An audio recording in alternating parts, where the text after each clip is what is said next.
Dengue. Wala itong pinipiling biktima, bata man o matanda, lalaki o babae, mayaman o mahirap. Siya, sila, ikaw, ako, lahat tayo. Dati, hundreds lang. Ngayon, thousands na. At tumataas pa din ang bilang nito.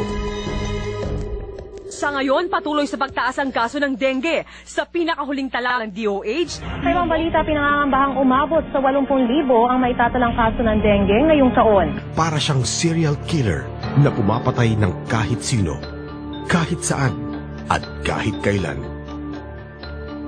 Paano malalaman kapag ang serial killer na ito ay nag-uumpisa namang biktima? Ito ang mga simptomas ng dengue.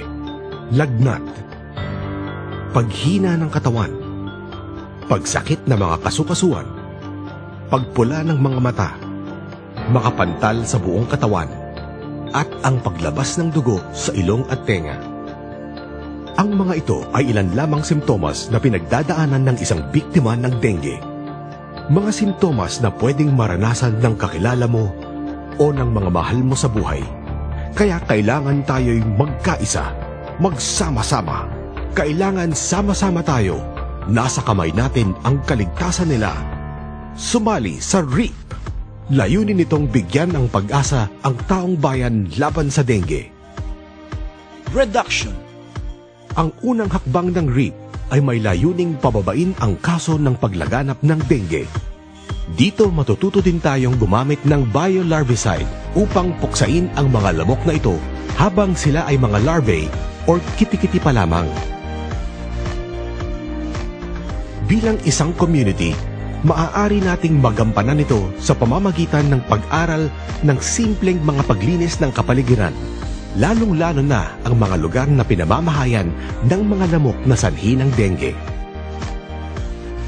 Education. Tayo ay mag-participate at makibahagi sa mga seminars nang tayo'y maging edukado sa mga paraan upang makaiwas maging biktima ng mga lamok na may dalang dengue. Activation. Maging aware sa mga simptomas at lunas ng dengue at iba pang paraan kung paano makakatulong sa komunidad na may mosquito management program. Protection. Last but not least, ang pagiging armado ng kakayahang gumamit ng non-toxic repellents na galing sa mga kagat ng lamok na maaaring magsanhing dengue. Dito matututo din tayong gumamit ng anti-mosquito valves. REAP. Reduction. Education. Activation. Protection.